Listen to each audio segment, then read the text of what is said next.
Welcome to the Bail in the Midwest podcast.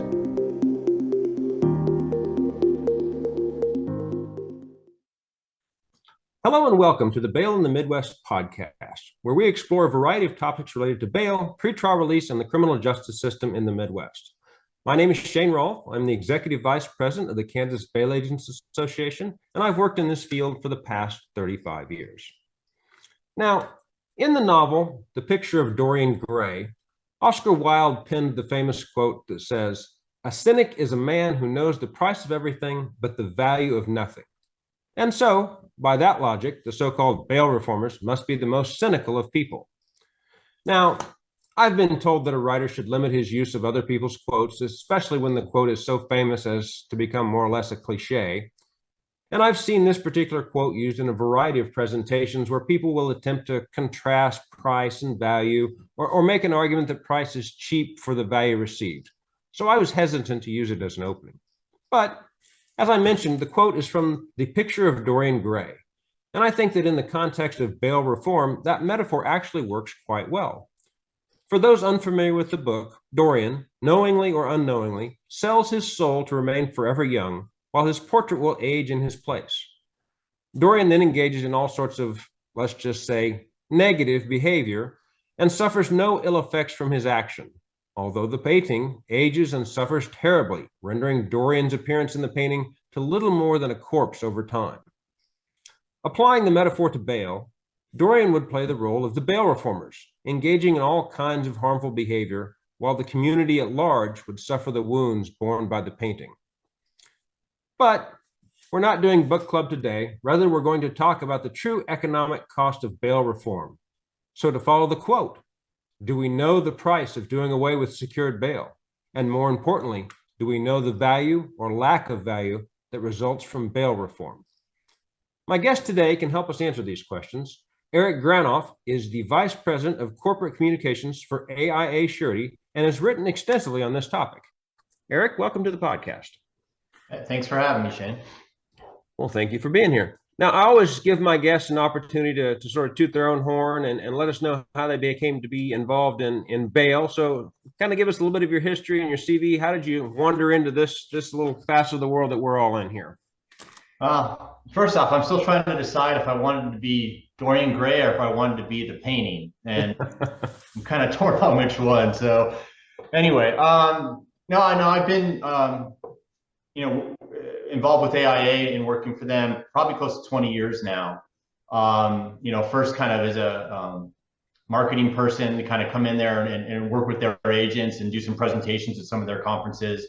And then, full-time for the last probably 14, 15 years as the head of marketing and head of corporate communications for them.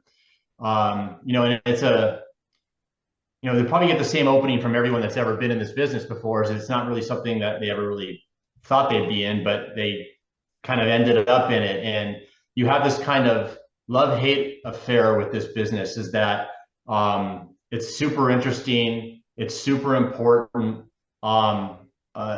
yet for some reason everyone wants to end you and they want to use your tax dollars to do so. So it's a constant battle, but I think that, over the years, I think our industry is very good at what we do. And I think when you are that good and you play the role that we do in the criminal justice system, that it's a lot easier to defend yourself, when your actions are so effective and, for lack of a better word, in my opinion, noble, in terms of that role we play. Yeah, I agree. I very much, feel proud of what I do. I mean, it is important to make sure that people show up for court, address the charges against them, and then are also given an opportunity to be out while that's still ongoing, to where you're not, you don't have a jail that has 10,000 people in it in a county of, 400,000 people. Otherwise, if you have a high crime rate, those jails would explode without some other mechanism to get people out pending trial. Yeah, I mean, in a way, if you think about it, I always kind of explain what bail is that, everyone has that image of the scales of justice, right? And that, the Lady Justice is blind. But on this scale, there has to always be a fulcrum, right? It's that middle point that balances what happens in the system. And what happens in the system is either people get detained or people get released. But you can't do just one or the other. There's got to be a balance of the two. And we really do sit in that middle area of, you can't lock up someone because you think they've done something when potentially they're innocent, and you can't let someone out when potentially they're pretty bad, pretty dangerous. So it's an interesting role for us to play and where we've ended up, and the use of money and the incentive and having someone that's on the hook for you, that just sits in this middle place as the perfect point of getting people to show up and be responsible and accountable, and yet maintaining the ability for people to get out and to defend themselves while their case is pending. Well, and from a political standpoint, and I know I'm getting off script a little bit here, but the middle is kind of a tough place to be in the current environment. I mean, you have, on the left is let everybody go, and on the right is lock everybody up. And somehow we're in the middle. And while we think we're making a rational argument, that rational middle isn't always there when you're dealing with politics. Well, it only took you about 3 minutes to say the word politics, so which is interesting, which is actually a long time in our business, because usually it's right off the bat there's some political issue that affects our existence or not, Well, I'm also the legislative chair for the Kansas Bail Agents Association, so I tend to fall towards the political aspect of things. So I do want to do a pretty kind of deep dive on some of these issues of the real cost of bail reform. But first, I want to address a couple of sort of recurring tropes that we see a lot on this topic. And the first one is, when you're calculating costs, is the hotel room approach to jail cost calculation. In short, a jail or prison adds up all of its costs and divides that total by total inmates or average inmates per day, and then reaches some sort of per diem cost for housing prisoners. And in my area, that usually comes down to between $85 and $125 a day. Then the argument is made that if we can drop our average jail population by, say, 10 inmates, then we're saving $1,000 a day or $365,000 per year. And that comparison is used to justify bail reform. It's always a comparison with incarceration versus current forms of pretrial release like bail. But is this an accurate way to measure the theoretical cost savings associated with releasing a defendant from custody? No, I think it's a false narrative. I think it sounds good, but anyone that understands economics understands the reality of, if you run a prison, that the majority of your costs are fixed costs. And they're not necessarily to the extent that they're saying variable costs. I mean, you have to still pay for the real estate. You still have to pay for the electricity. You have to pay for the water. You have to pay for the food, and you have to pay for all the guards, regardless of how many people are in that jail. And those costs are pretty fixed. So to sit there and say, I'm going to reduce my population and suddenly my costs have gone down, that's not necessarily such a simple thing. The calculation doesn't work that way. You literally have to close down wings of the jail. You have to lay off people. You have to reduce the amounts of all those fixed costs if you're really going to see any cost savings. And we know that doesn't happen.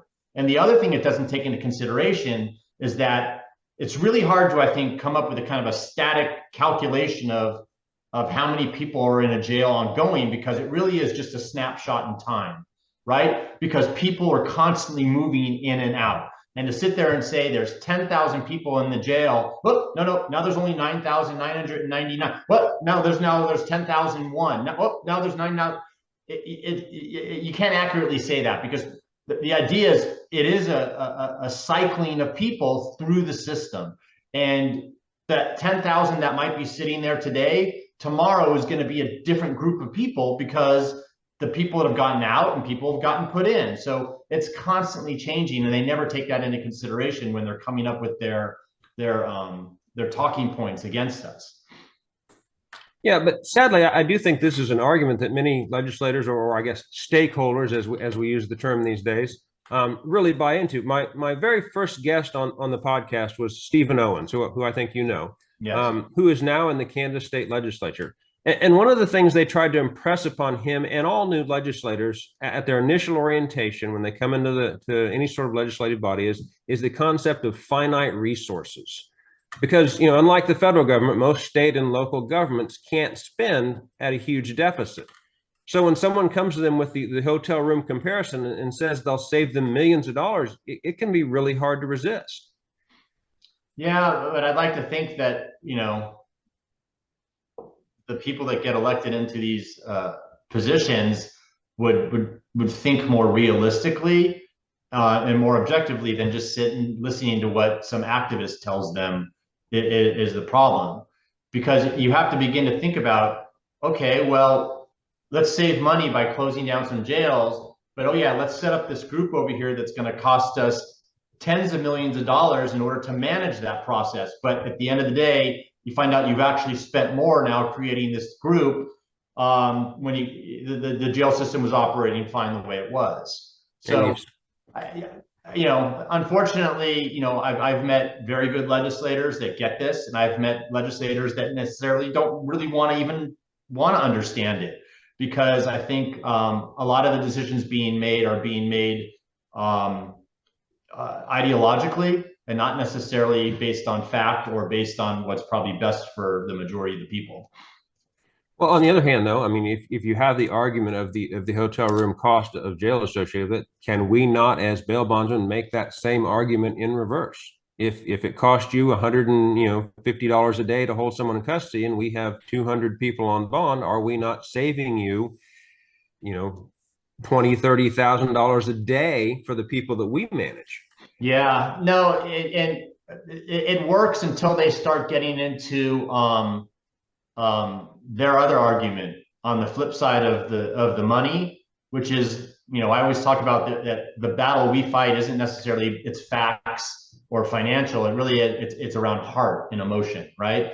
And so what they're going to say is, well, yeah, but you're making poor people pay to make up for that cost, and that's not fair that poor people are having to pay for bail when we could just be letting them out for free, and because they're just good people, and they only commit crimes because society has failed them, not because they're bad. But I mean, you start going down that path if you begin to go tit for tat with them on the hotel model, as you've called it. And that's what we've seen. We've seen this discussion really evolve. I mean, it's always really been focused around that money and the cost, and you don't really hear a lot of that anymore. You really hear it's just about that it's unfair, and we're dealing. And I think from their standpoint it was really smart. Let's move it away from facts and let's move it into emotion, because you don't have facts with emotion. It's unfair, right? You have to, I think from our standpoint, we always like to bring it back to the money, because I think that's the tangible thing where we hopefully people can make decisions. But they've moved it into this world of emotion and feelings, and that's a really hard place for us to be in today's current climate, for sure. Yeah, very understandable.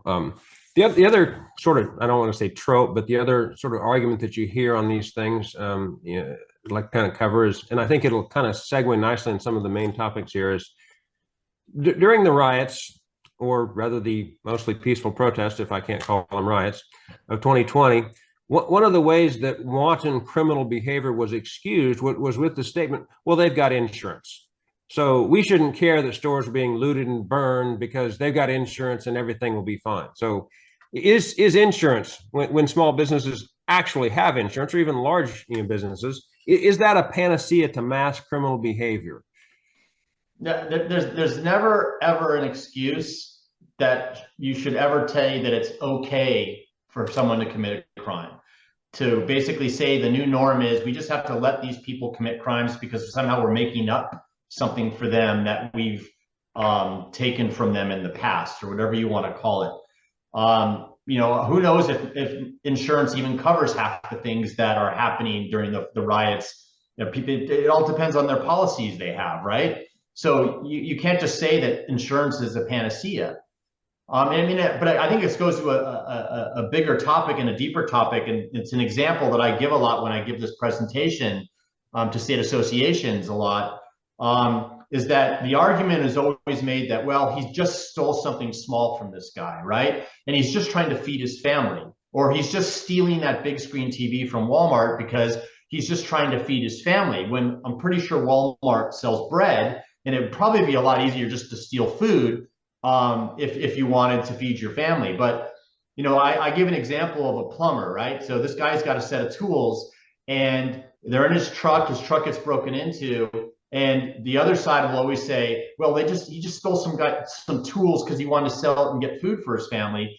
They never, basically taking the concept of victim off of the plumber and really putting it on the criminal, right? Because this guy's hungry and we should feel bad that we've made him have to resort to crime to feed his family. But meanwhile, you have a plumber now who doesn't have a set of tools, right? So, his truck got broken into, so probably his car rates are going to go up and his insurance rates are going to go up because he had insurance on that. The tools were maybe his grandfather's tools. They don't even make those tools anymore. So what is he supposed to do about that? He's got to go get a new set of tools that are probably less quality. They're probably more expensive. He didn't get to fix Mrs. Jones's sink that day. Now Mrs. Jones is upset. So what does she do? She goes on Google, does a negative review, and now this plumber suddenly starts losing jobs and doesn't show up well on Google because he has negative reviews. Meanwhile, he doesn't. So when you begin to think about this, and this is kind of where I get into it with stuff in terms of the cost of bail reform, a lot of these costs are not really quantifiable, right? There's a cascading set of things that happens here that this poor plumber who's been victimized now has to deal with all these costs, both emotional costs, financial costs, and no one's ever really thought about these things and put that number on it, other than the fact that this criminal is doing this and we're supposed to try to justify this crime to make it seem like it's okay. It's really kind of strange that we're in this place as a society that we've got, that we're saying we're okay with crime as the new norm. Well, I think I have some thoughts on that as well, and I'll get into that theory I have on that here just a little later. But before we get too far down there, let's kind of talk about how we got to where we are now. My personal thought is that the Ferguson riots, even though they were based upon the hands up, don't shoot lie, seem to have been a turning point, both politically and in terms of proactive policing. The Obama administration, through Eric Holder, began an outright attack on bail and an attack on the police, and then George Floyd simply poured gasoline on that fire. So what are some of the pro-crime or lenient actions that they, and I mean they, the government or the activists, have done since Ferguson's, and have these actions lowered or increased overall crime? Well, I even think it take a step further. I absolutely think that the Obama administration was probably a starting point for a lot of this. But even before Ferguson, you had Eric Holder immediately when he came into office discredit the research that had been done for decades before. Every year, the Bureau of Justice Statistics, or the Department of Justice, would always do a study at the 75 largest metropolitan cities in the country, and they would take a look at their release mechanisms. And it would be everything from free release to 10% release to surety bonds release to cash release, and they would compare how each one did. And for as long as they ever did the study, surety bail, release on a surety bond was the most effective way to ensure someone showed up for court. And the research showed this, and we used it everywhere to great effect. And the first action that Holder did, or one of the first, was to say that research couldn't be used to say that one mechanism was better than the other. He didn't say the research was wrong in the result. He just says you couldn't use it. So you have this step being taken to say, okay, there's no more facts. We've gotten rid of these facts. Now let's go ahead and let's start tapping into the emotion of people. Let's start tapping into this, poor person was gunned down viciously by police without it allowed them to tell a story that they wanted to tell. And meanwhile, you get legislators deciding that, there's too many people in jail. Activists are bringing up all these issues at all their legislative meetings. And so what now we have to do is we have to say, okay, well, if you go into a store and you steal something, we're going to go ahead and raise the amount of that crime. So if you steal $100 worth of goods, that's no longer a crime. We're going to say you can steal up to $1,000 worth of goods. So what you've basically done now is saying anyone can go and do whatever they want up to $1,000. So I can go steal $990 worth of goods, and it's no longer really a crime. It's a slap on the wrist misdemeanor. Or you do what California did, and you pass Prop 47, which decriminalized a lot of really bad felonies and turned them into misdemeanors. It doesn't mean that they're not bad crimes anymore, but they want the perception to be that this is okay, and that certain maybe populations in our communities can go ahead and do things. And what are we supposed to do about it? We're supposed to take it and be okay with it. San Francisco, car crimes go up. So what's their solution? Make it look like your car already got broken into, so you won't get broken into. Or you know what? If you're going to go out with your wife, don't have her wear her wedding ring. She shouldn't be wearing something like that because she's just making herself a target. So they've suddenly turned it on the law-abiding people to say that you shouldn't live your life normally. You have to live it in the context of knowing that this crime is going to happen because we're just going to let it happen. But we're not going to lower your taxes on the money we're not spending to protect you. Oh, yeah, no. But that money is now going to criminal support groups, defendant support groups. It no longer goes to victim advocacy groups. I'm friends with several victim advocates who no longer get public funding or very little of it. It's all transferred over to this other side of defendant services, which is a fancy way of just saying benefits for the criminals. So decriminalization is one of the things that they've done in response to this. I know that you talked about how that they're releasing people on misdemeanor citation. So really there's, what are the consequences associated with not going to court for that citation in the certain jurisdictions? I know that in my area, the municipal courts and municipal can only charge misdemeanors. So we don't see any of those as bonds until there's a failure to appear. Even people that live out of state, they generally don't have to post bond until they've already missed court at least once, maybe more than once. Yep. And then you have the notion of zero bail and free release programs where they're just, even when you are charged with a felony, are they cycling people right back out again on those things? Yeah, I mean, what ends up happening is, first off, with law enforcement, I mean, this is another side of the story, right? I mean, we're talking about bail, but you get law enforcement with what happened after Ferguson, after Floyd. You get cops now that are demonized.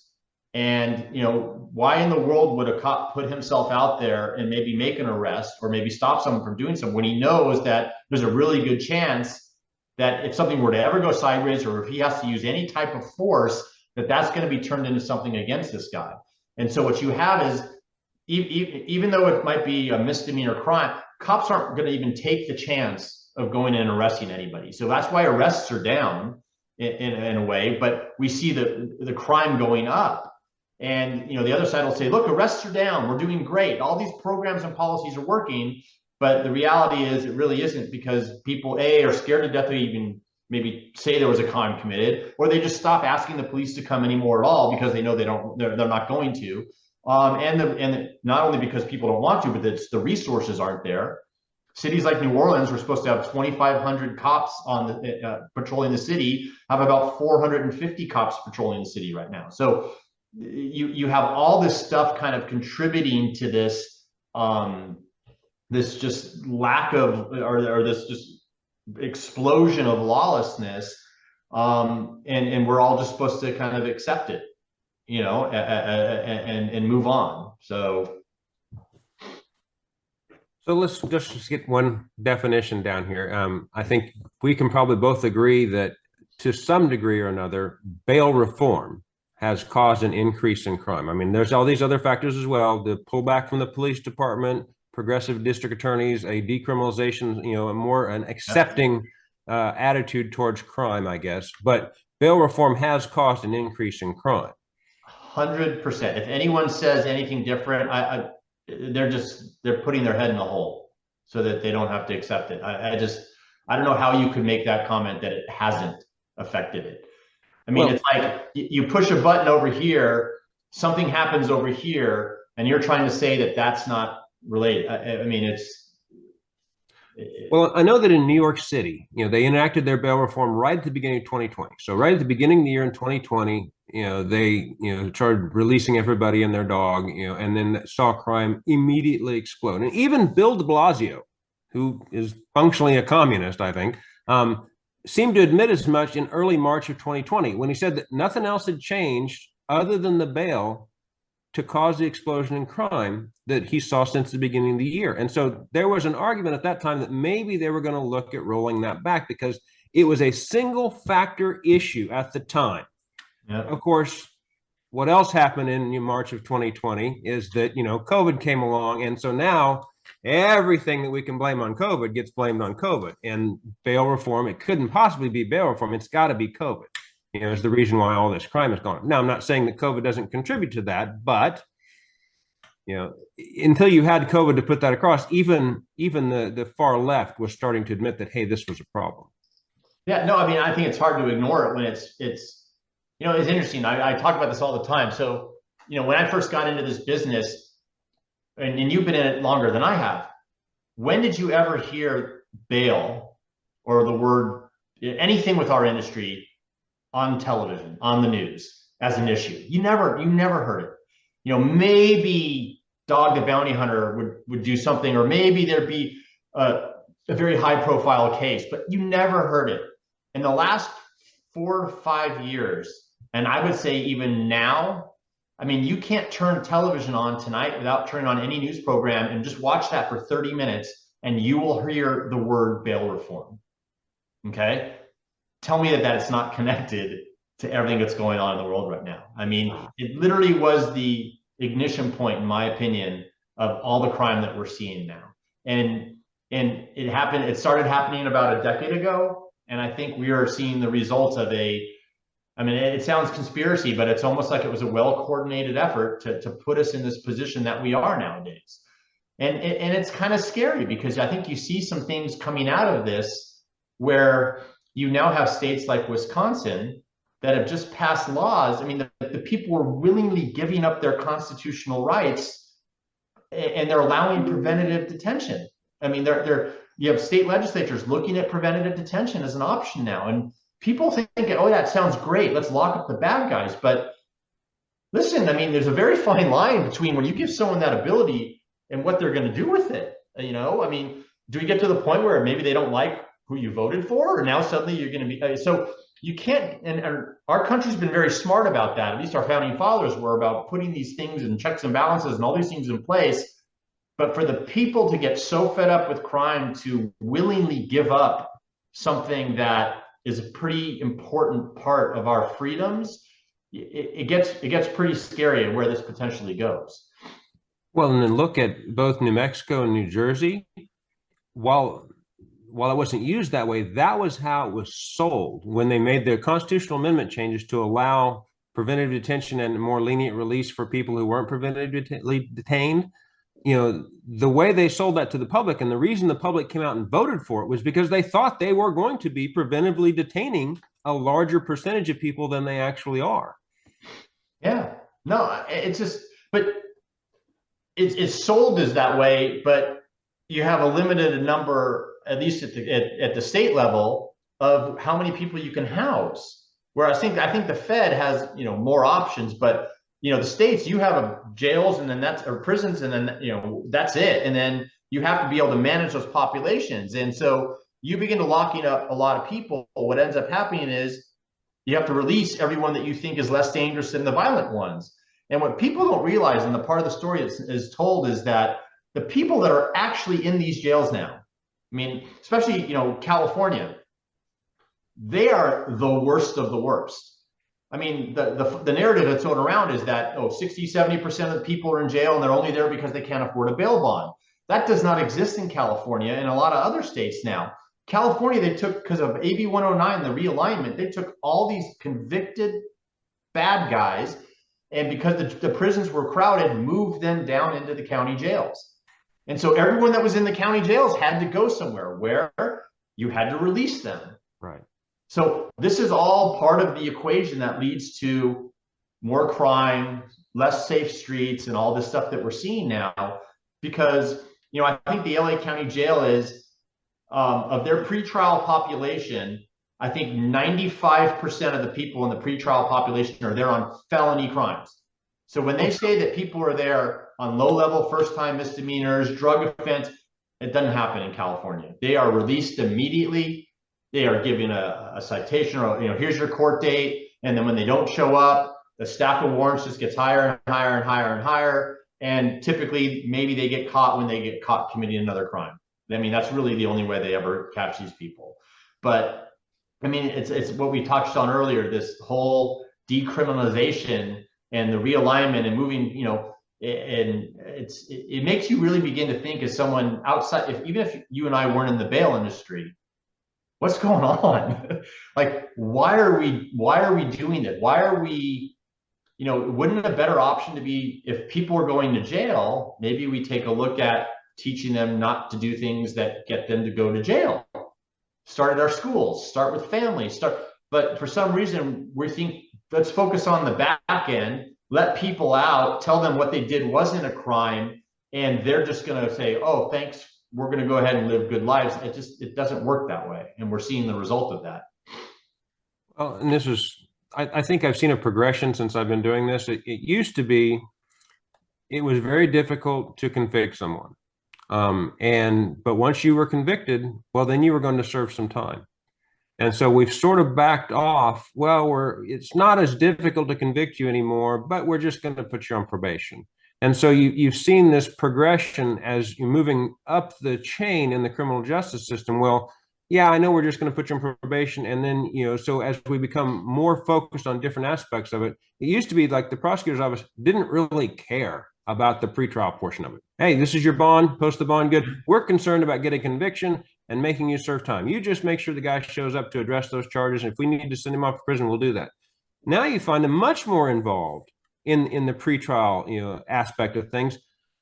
I think largely because they don't have the harsh option at the end of the line that they used to have. You have so many cases that are presumptive probation cases now that you don't get to, you don't get to get your pound of flesh out of them as a prosecutor at the end of the stage. And so you're trying to work on whatever deterrence you're trying to get out of that prosecution. You're trying to get that on the front end of the case because it doesn't exist to the same degree on the back end of the case. You've also had the prosecution be put in a spotlight for the first time, right? They've been put in a spotlight in a way that they've never had before, because you have the introduction of these rogue district attorneys now around the country that are treating the DA's office like a public defender's office now. And so I think that's opened everyone's eyes to taking a look at DAs all over the country. And I think that they feel that pressure a little bit now, more of whether they're going to have someone come into their race next time they're up for election. That's one of these kind of Soros DAs. And so I think they're less likely. I mean, everyone's kind of like walking on eggshells, I would say, is probably a good way to describe it in these DA offices now. And the guys who are supposed to be the ones that are standing between us and the criminals and prosecuting it, they don't have the tools anymore. They have too much of a pressure and spotlight, and they have I think a legislature around them and a system around them that's trying to soften things that really doesn't give them a hammer to hit anyone over the head with anymore. You know, I know you probably talked with Jeff Clayton about this, and he says this all the time, is that the two most effective ways for your criminal justice system to work is the swiftness and the severity of the punishment.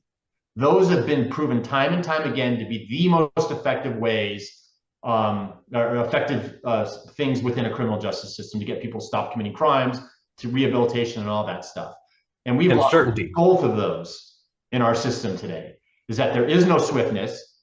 And that typically probably is the biggest problem with the criminal justice. It's not bail reform. It's the fact that we can't get people through the system fast enough.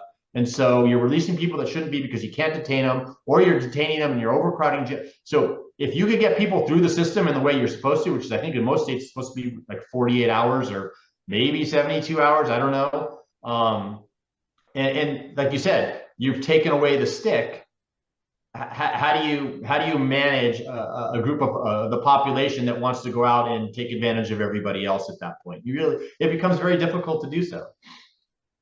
The other third aspect of that, I know that Jeff didn't touch on that in some of his talks, but it was touched on in Thinking About Crime by John Q. Wilson, was the certainty of punishment. So if you were certain you were going to get caught, well, there was less likelihood that you were engaged in. And that goes more towards the law enforcement side, the proactive policing side, smart policing where you've got officers in high crime areas to where, well, there's more of a chance I'm going to get caught if I pull this thing here. So I'm just not going to do that. Yep.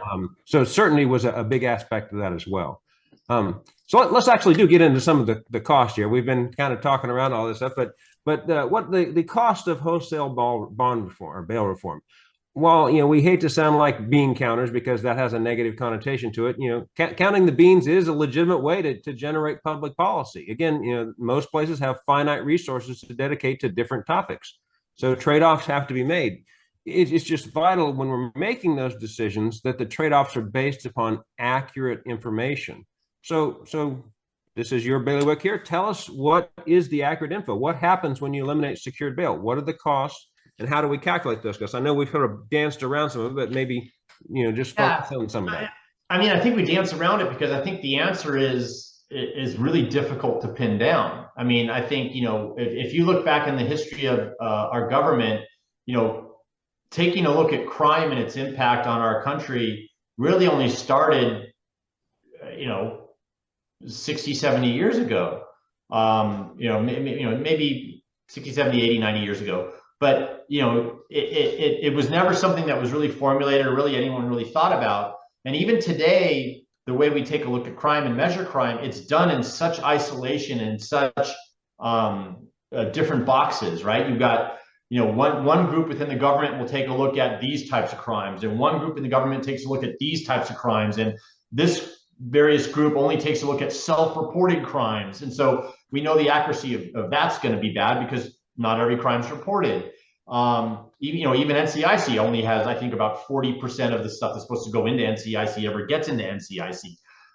So our data gathering has never been great as a country or as a society. That we definitely need improvements on, because we need cross coordination. We need single databases that take a look at everything so that we can have a better understanding of the types of crimes that are happening, the costs of those crimes that are happening. And then there's, like, if you look at the science around calculating that number, right? Because it's easy when everyone wants that clean number. It just makes a much better story. It's really hard to get there because there's so many ways to look at it, right? I mean, you go back to that plumber story. How do you truly calculate all those things that I talked about? Like, how do you put a dollar value on the fact that this guy has a young daughter who knows that this guy's truck or garage got broken into, who can't sleep at night now, that he now has to think about, I have to move houses because my daughter being in this house makes her feel unsafe, or his health issues now because he's having heart issues because he's stressed out all the time about how he's going to make his business. How do you really put a cost on that? And I think that's why it makes it so difficult, right? Because I think there are so many things, and as I mentioned, it's this cascading thing that, I mean, a crime's committed against me, yet my neighbor's affected by it. How do you put a cost on that? I mean, so it's a really difficult thing to do. And when I was doing some research on this, I found all these different scientific that were, way beyond anything I was ever going to understand, statistics. But I found this chart, and even on that chart, if you use these 5 different methods from these 5 genius statisticians, and they try to come up with, say, the cost of a murder, right? Like, how do you put a cost on murder? All 5 of them were different numbers, right? And so it's like the cost of aggravated assault. All 5 had different numbers. So it really is hard to pinpoint that number. But the numbers I did find online, back in 1999, that number, I think it was 49 million crimes were committed. It was $1.7 trillion was the cost that they came up with crime. Okay. So that's what, 24 years ago. Right. And if you were to probably look at, I think the next number was like 2017. They talked that number had grown to about 120 million crimes. So almost 2.5, 3 times what it was. And it's about 2.6 trillion, I think was the number they gave.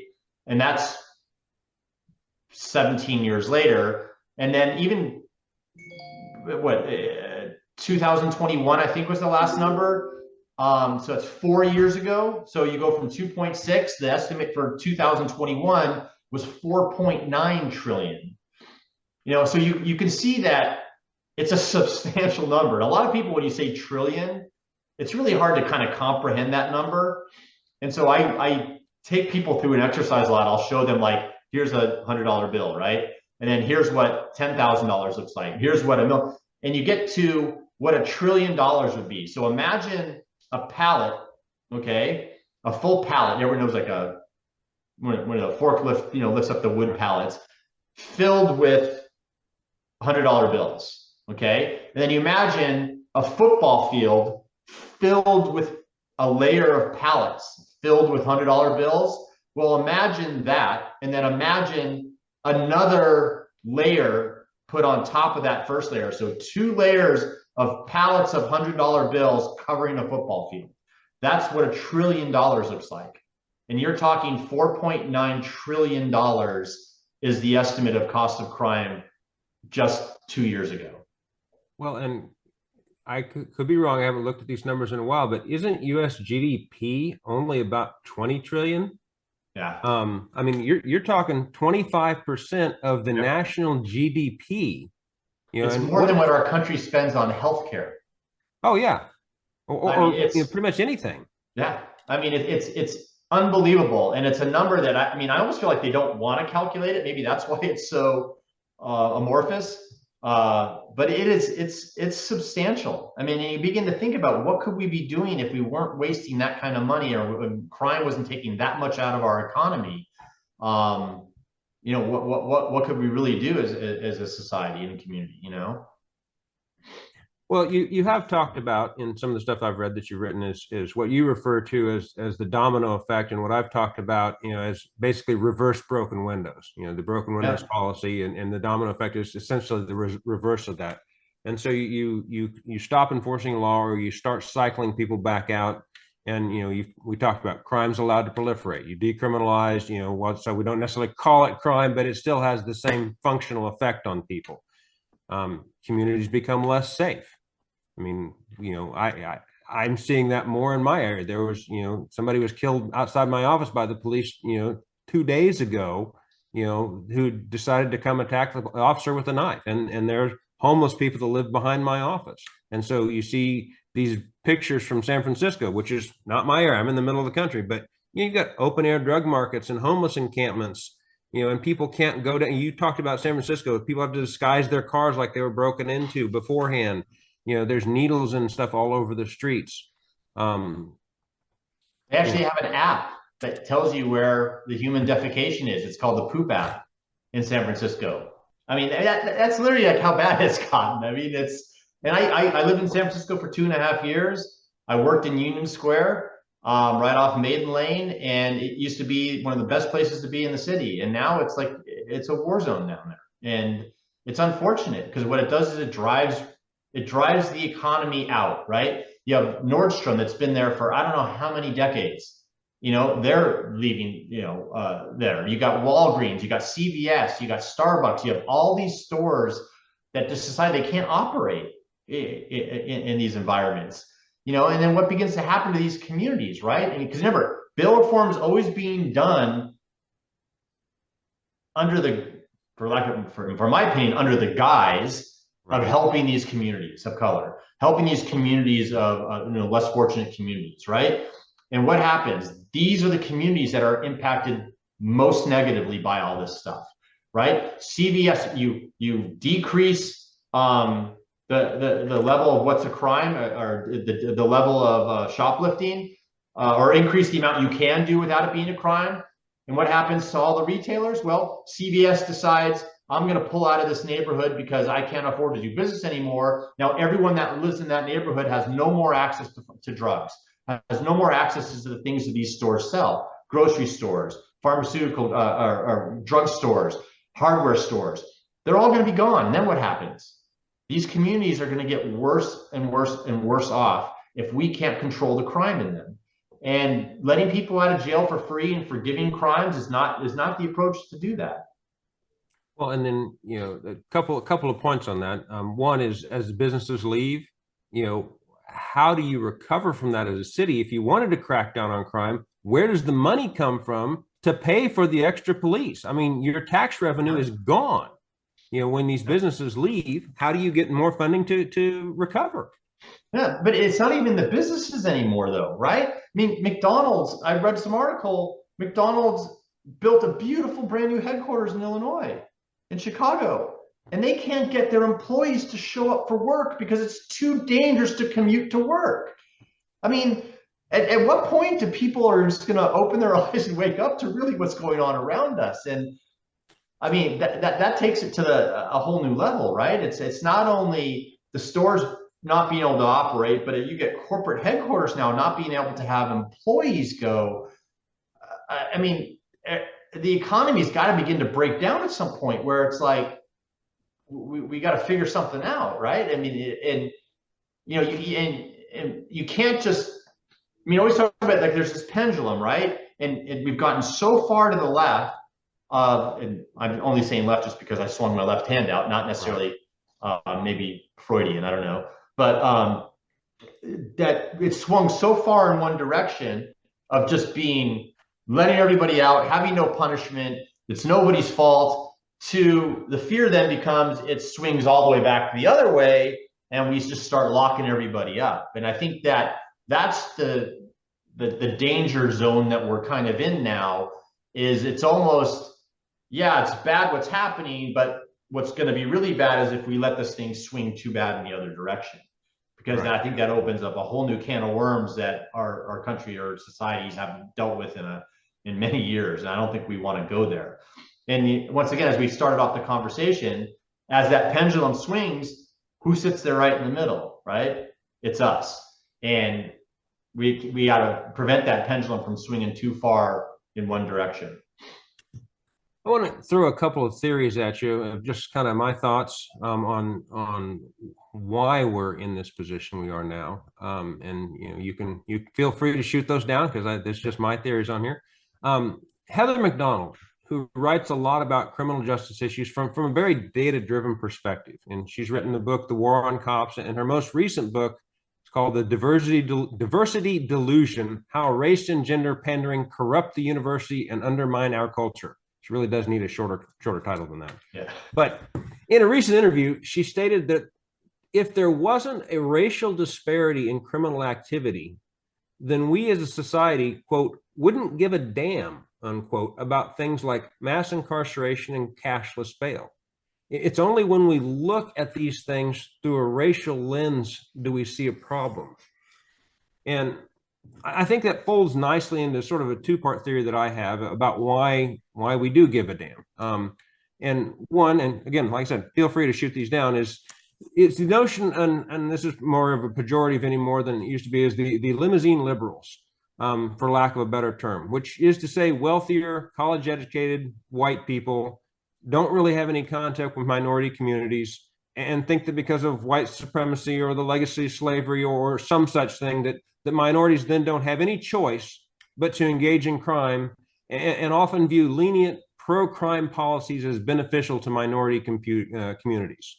So the second one theory, and they sort of mesh together, is what I call, and you sort of referenced this earlier, is the Les Mis or Les Miserables understanding of crime. That's the argument that people are committing crimes to feed their families, using Jean Valjean and his stolen bread as an example.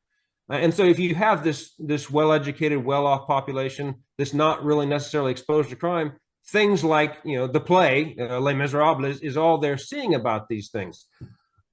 But I think this, as you mentioned before, represents a misunderstanding of who makes up the population of our jails and prisons. And they're not food thieves and friendly stoners. So obviously the people that are pushing these reforms, they mean well, at least from their perspective. But I'm curious about if you think those are the sorts of things that are driving some of this push to implement bail reform policy, or, I mean, is it a well-meaning mistake, or is it something more nefarious? I think a lot of the stuff we hear is a distraction.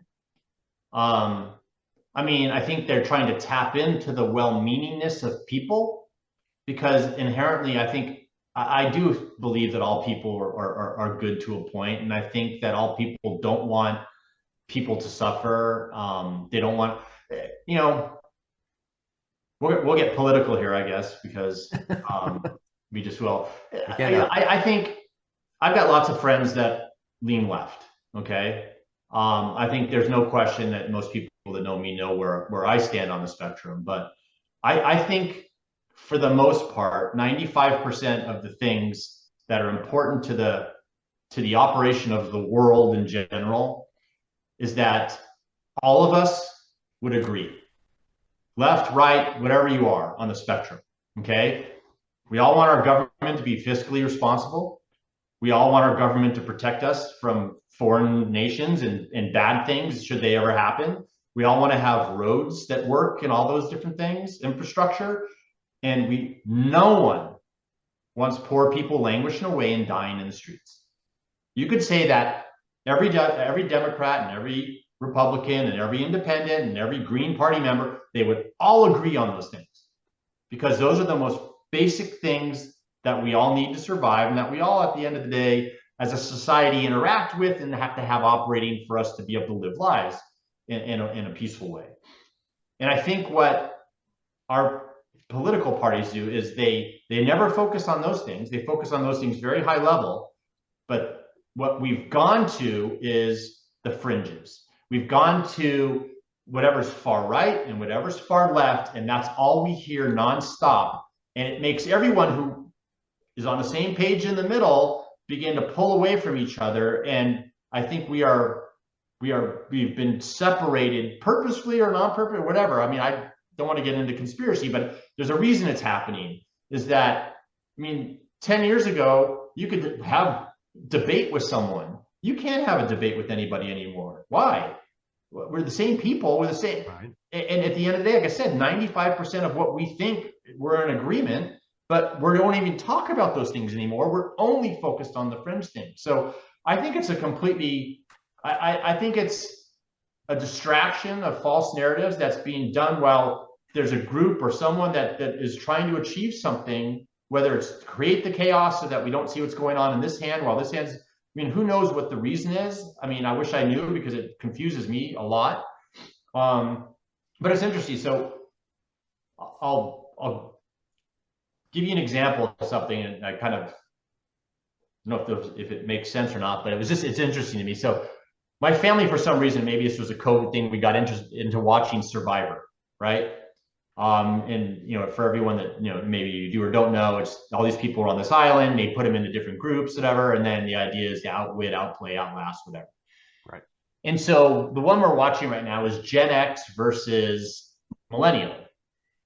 And I had a conversation with my family the other night, because we're talking about, oh, the Gen X are doing this or the Millennials are doing this. And the way that, you know, my perception of this was that it's a distraction. The two categories of Gen X and Millennials are a total distraction for that game, because what it tries to do is to get you to go into one group or the other, and to create an alliance in one group or the other, right? But as you watch the game play on, what ends up happening is that people that are from different groups end up forming alliances. And to me, the producers of the show want the players to fall into those two groups because it's more confrontational. But the second you get these groups working together, that's where the game becomes more in control of the players than the producers. And I think that the bail reform argument, I think, very much plays in that way, and our current political environment plays in that way, is that it wants to create the conflict because it keeps things away from people figuring things out. I don't know. Anyway, maybe it's a good example, maybe it's a bad example, but. Well, and Survivor is famous for creating those sorts of controversies to fight amongst themselves. I did have this sort of noted as just a side note to discuss if we had more time. So I'll kind of touch on it now, because I think it kind of fits in some of the issues we're having criminal justice-wise in bail reform is the idea of cell phones and social media. You know, increasingly, what you're seeing in the news now is story after story about how social media and cell phones are damaging society by increasing loneliness, separating people out, and increasing depression among young people, and stoking disagreement. Recent Facebook whistleblower alleged that Facebook was intentionally stirring up passions on a variety of hot button issues, inflating those issues in order to increase engagement on their platform. One of the concerns about TikTok is that they have the ability to do the same thing. And of course, they're a foreign actor. Now, these same phenomena, though, are having a negative impact, in my opinion, on criminal justice. In Ferguson, hands up, don't shoot, as I mentioned earlier, which was a lie, had proliferated across social media within hours of Michael Brown's death. And the cell phone video of George Floyd led to billions of dollars in peaceful damage. And the rise of the defund the police movement, the rise of Black Lives Matter, the rise of bail funds, being well funded more so than they were before. And would these events had the same sort of impact broadly had it not been social media and cell phones? But what was the message with social media and cell phones were sold as it was going to make us all better. It was going to make us all more friendly with each other. It was going to open your social world. It was going to make, and what did it do? Exactly what you said, the complete opposite. It isolated people. It made people feel more lonely, and we were told that it was the opposite. So it's interesting that that happens, right? But I think that, the media in this country, in my opinion, has let us down. And when I say media, I think of all those things as media, right? I think that they've got one job. Okay, their one job is to hold the people in elected offices accountable. Okay, and that's not happening anymore. And I think what's happening is social media has infiltrated it's years ago, Disney bought ABC, I think it was the first one, right? Right. And it was the first entertainment company, truly entertainment, that moved into the news world. I think that's what it was. But I remember at that point thinking, this is kind of interesting. Is what's going to happen to news, right? News was about information, and it quickly became about entertainment. And I think you lose the kind of Walter Cronkite, just the facts kind of stuff, an emotionless reading of just stories. But I think that social media has helped proliferate things that aren't necessarily true in a big way. Even just video footage that you can take with a cell phone out of context tells an incorrect story, right? And we've seen that happen before. If you don't catch that first 5 seconds or that last 5 seconds, it could change everything. And I think, we've come too much to rely on the speed of the story, the instantaneousness of information, as opposed to the correctness of the information. And I think as a society, that's a big problem. But I agree with you 100%. I think in terms of our issue in terms of bail reform, it has played a huge role in, I think, spreading misinformation about us.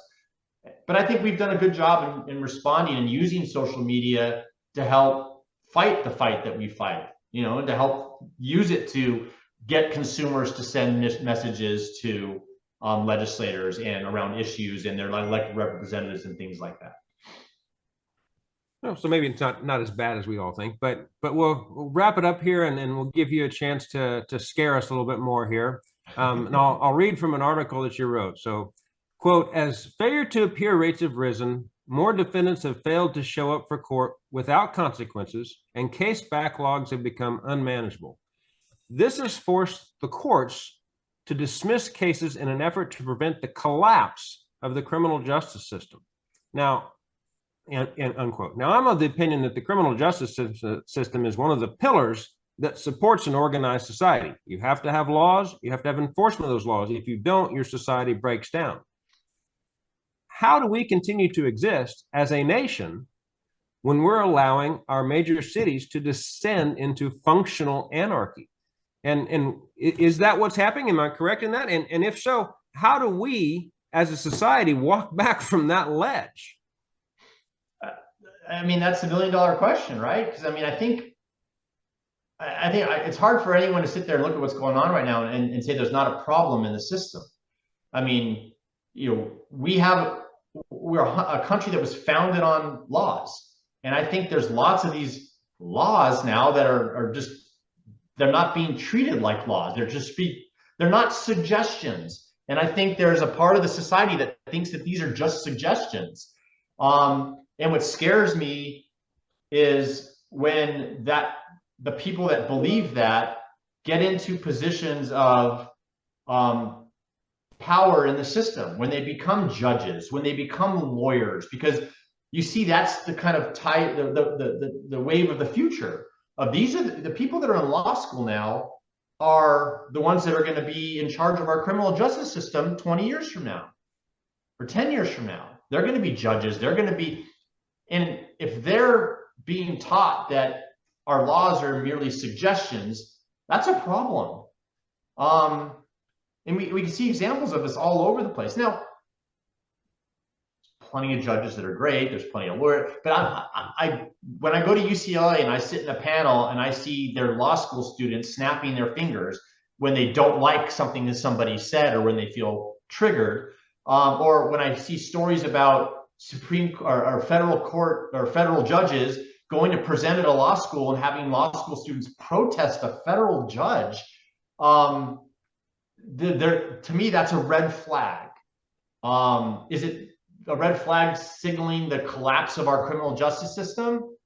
I don't know if it's that extreme, but it scares me to think that we've done the things we've done to this point, and then I look at the horizon and I see what's out there and what's about to happen with this influx of a population of law students that I think are being taught that the law is merely a suggestion.